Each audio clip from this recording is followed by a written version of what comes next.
Let's talk about the military.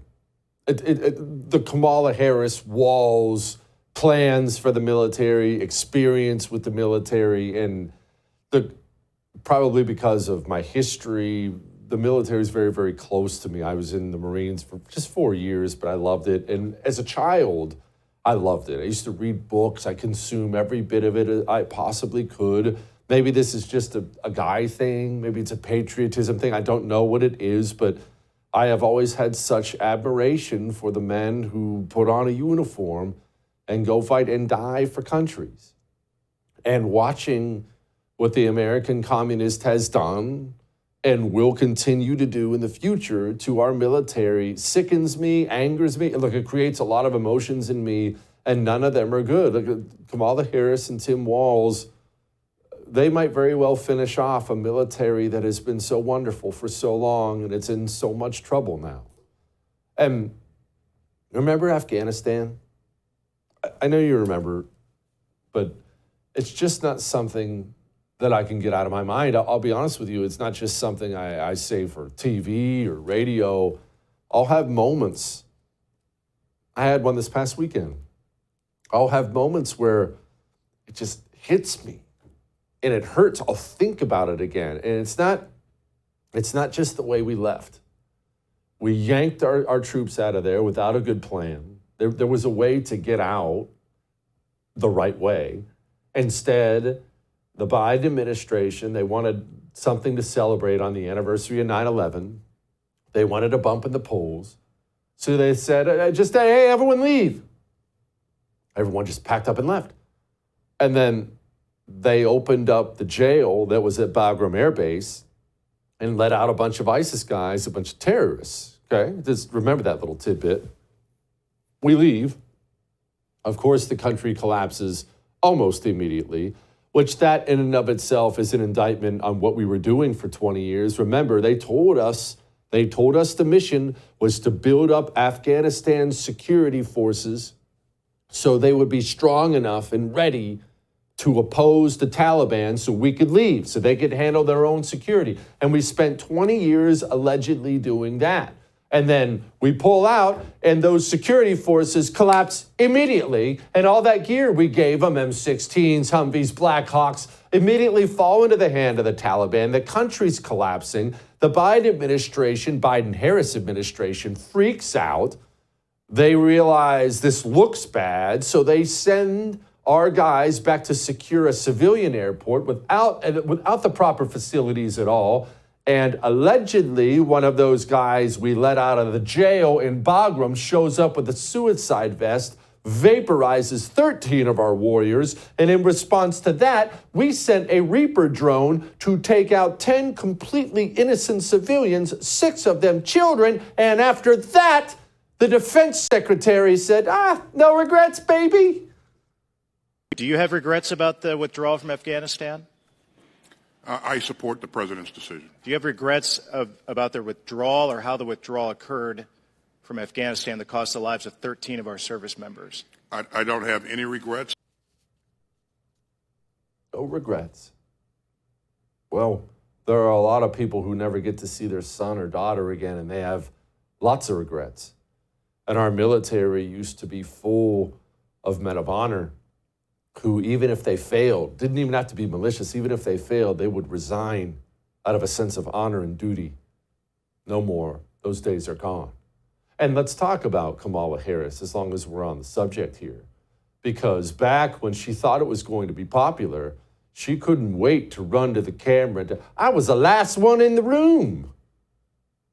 President Biden always said that he wants you to be the last person in the room, particularly for big decisions, just as he was for President Obama. He just made a really big decision, Afghanistan. Yes.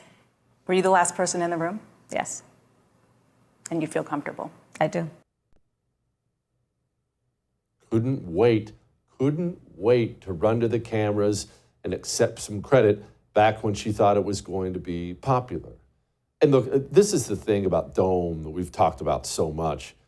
She's a complete blank slate. she's whatever she needs to be, says whatever she needs to say on any given day. And I know what you're saying, Jesse, that's every politician. And to a degree, you're correct, but there's never been anyone like her. That's the reason she's all over the place on every issue. It's the reason she'll say the sky is green one day, blue the next day. She's completely lost. She has no real core belief system outside of ambition, outside of getting elected. And so she'll just randomly go vomit things out there to the camera like ceasefire in Gaza. So to everyone who has been calling for a ceasefire and to everyone who yearns for peace, I see you and I hear you. Let's get the deal done so we can get a ceasefire to end the war. Yeah, but she doesn't know anything about the war. And it comes back to the military, to military personnel. If elected, she will be the commander-in-chief. Tim Walz will be the vice president. And she doesn't know anything about anything. This is a roughly 60-year-old woman who knows nothing about nothing because none of her life has been dedicated to learning anything or being good at anything at all. Her entire life is saying and doing whatever and whoever she needed to get elected. And so now when this woman is asked basic questions like about Ukraine, she sounds like a toddler. So Ukraine is a country in Europe. It exists next to another country called Russia. Russia is a bigger country. Russia is a powerful country. Russia decided to invade a smaller country called Ukraine. So basically, that's wrong. And listen, you can call her dumb, call her whatever you want. These are the people who lead the Democrat Party now. Because all that matters to them is the gender, or race, or whatever it may be, because merit isn't even considered anymore. We end up with these morons in huge positions of power gutting this country like a fish. And let's set Harris aside and let's talk some more about Tim Walz. Stealing valor is a huge, huge deal. I want you to be real clear about this. It's not what kind of service you did. Different people serve in different ways. You know, some guys are Green Berets for 30 years, taking lives, getting shot at, blood and guts and all those things. Some people do 25 years as a mechanic in the Air Force, and both service is valuable. Your service is valuable no matter how you chose to serve or how long you chose to serve. That's never a problem. The huge problem is when you claim you did something that you absolutely did not do. Saying things like this is a really, really, really big deal. Hope woke up like many of you did 5 weeks ago and said, Dad, you're the only person I know who's in elected office. You need to stop what's happening with this. I'll take my kick in the butt for the NRA. I spent 25 years in the Army and I hunt. And I gave the money back, and I'll tell you what I have been doing. I've been voting for common sense legislation that protects the Second Amendment, but we can do background checks. We can do CDC research. We can make sure we don't have reciprocal carry among states, and we can make sure that those weapons of war that I carried in war is the only place where those weapons are at.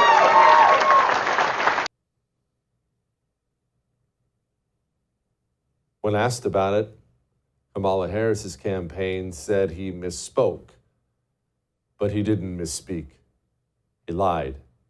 He's now been caught on video. I don't know how many times. I don't know how many hours of old video has been dragged up at this point, talking about Walz, my service in Afghanistan, carried a weapon in war.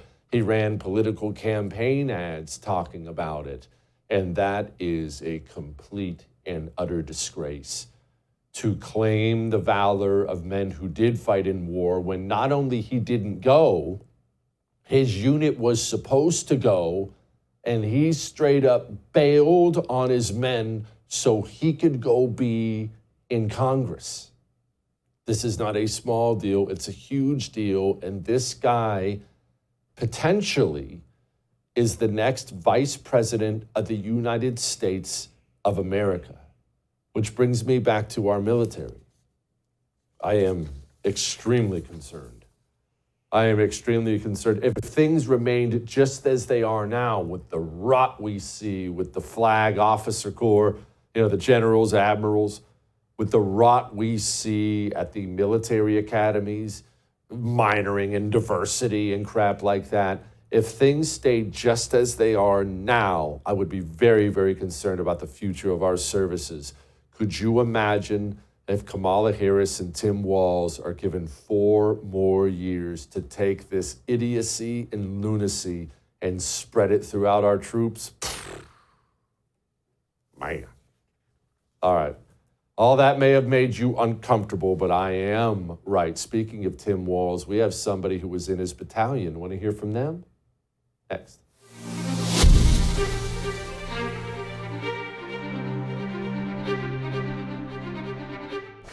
I would thank you for coming to my YouTube channel, but I know how brilliant it is, and I know you love it here. So subscribe and watch. We're going to start really ramping things up and putting some funny stuff, some interesting stuff out there, some collaborations. Either way, my YouTube channel is officially the place to be.